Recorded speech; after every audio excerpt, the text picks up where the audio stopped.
Okay, so we got two new decks with Ascended Heroes. And so let's talk about Mega Dragonite EX.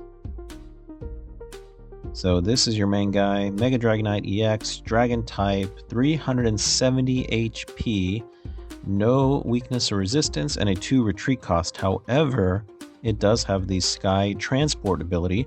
Once during your turn, you may use this ability, switch your active Pokemon with one of your benched Pokemon.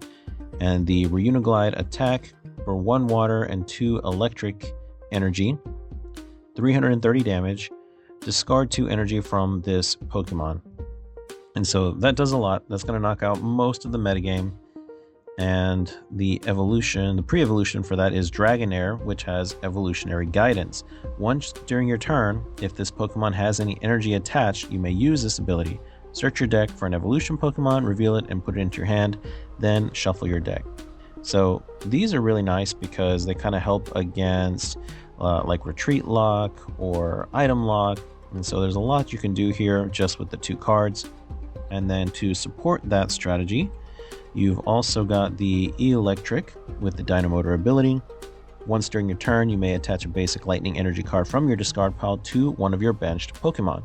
So you can attack with Mega Dragonite, discard your 2 electric, and then use your ability, move it to the bench, or of course this will be after your next turn or on your next turn after your attack. Retreat yourself, use Dynamotor, and then move back in the active and you're ready to go again. And then something else that this deck has is Mega Electros. So Mega Electros, if at one point you need to attack, like your Dragonites go down and this is all you've got, you have a couple of attacks here. Split Bomb. This attack does 60 damage to each of 2 of your opponent's Pokemon. So you pick 2, could be 1 active, could be 1 on the bench, or 2 on the bench, etc. Don't apply weakness and resistance for benched Pokemon. So 60 is not great, but it could help you pick off smaller things or things that have been weakened.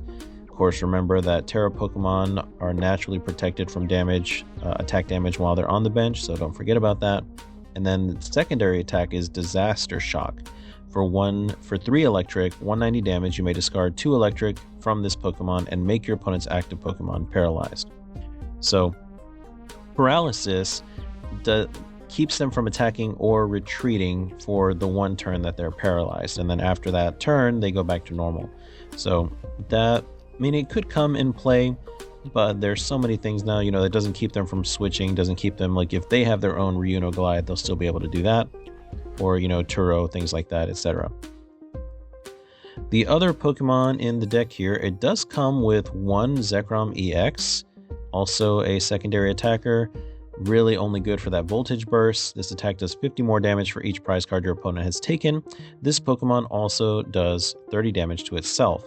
So you kind of want to save this as your last resort. Once the game has kind of gotten to the end and doing all that extra damage can win it for you, this can seal the deal.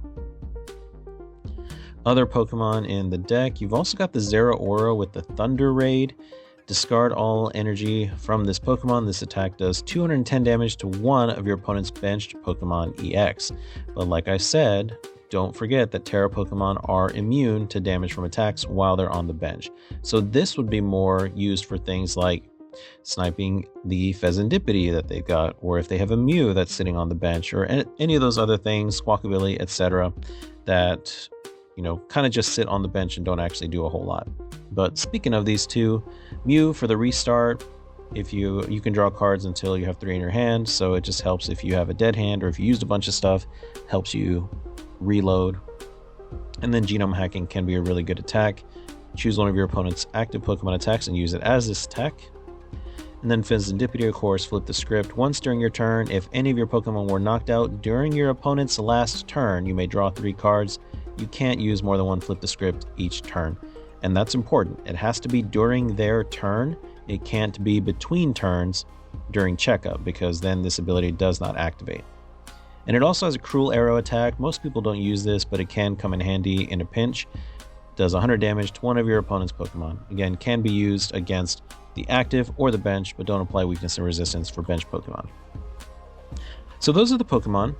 And then we'll look at the trainers. Most of the stuff is pretty standard, but we do have some new things here. The most notable being the Poképad. Search your deck for a Pokemon that doesn't have a rule box, reveal it, and put it into your hand. Then shuffle your deck. And Pokemon EX, V, etc. have rule boxes. So this is great because you can, like, this is a for sure search. It's not like a Pokeball where you have to flip a coin and then go search for something. It's not like an Ultra Ball where you have to discard 2 cards from your hand and go search for something. And it's not a Nest Ball. Nest Ball lets you look for any basic Pokemon and put it into your hand. Or actually, Nest Balls go directly onto the bench. But this, you put it into your hand and it works for basic, stage 1, stage 2, just as long as it doesn't have a rule box. So really, really good. The other new thing in here, well, it's not really a new card, but it's a new version of a card. So Boss's Orders, you just choose one of your opponent's bench Pokemon, move it to the active. And so this assures that Boss's Orders is going to continue to stick around even after rotation. And then the other new-ish card you've got in here is Battle Cage. These were just released in Phantasmal Flames. Prevent all damage counters from being placed on bench Pokemon, both yours and your opponent's, by effects of attacks and abilities from the opponent's Pokemon. Damage from attacks is still taken. So to kind of put this into perspective, so Monkey Dory, if my Monkey Dory tries to put damage counters on the opponent's bench, it will not work. If I try to put it on the opponent's active, it will work. So let's look at Frostlass. Frostlass being my Pokemon, you know, when it does that damage during checkup, that would not work because that's damage counters being placed from the opponent. So me placing them on my opponent won't work. But Frostlass would hurt my own Pokemon with abilities. So it does not protect, or it doesn't prevent you from putting damage counters on your own Pokemon. And then the other thing would be like Dragapult. So Dragapult's Phantom Dive, it would still do 200 to the active, but the 6 damage from that you put on the bench would just fizzle out. So those are all things kind of to consider. But let's say if, like, you know, they had some kind of, for instance, the Split Bomb. So Split Bomb, that's actually doing damage. That's not putting damage counters. Split Bomb would still work. So this card is kind of complicated. There's a lot of interactions to consider, but overall it protects your bench from your opponent. And then the ace spec in here is the Maximum Belt. Attacks used by Pokemon this card's attached to do 50 more damage to your opponent's active Pokemon EX. So that Reunoglide, which does 330, now does 380, so it's knocking out most things, even if it's got, you know, a Bravery Charm, Hero's Cape, etc. So nothing is safe. And then other supporters, like I mentioned, pretty standard. We got the 2 Iono, 4 Lily's Determination, and 3 Professor's Research. So should be interesting. I'll try it out. We'll see if we keep it as is. The things that I think, you know, might be flexible is like the Zekrom and the Zeraora, but otherwise playing just with counts. And yeah, be the first Ascended Heroes deck.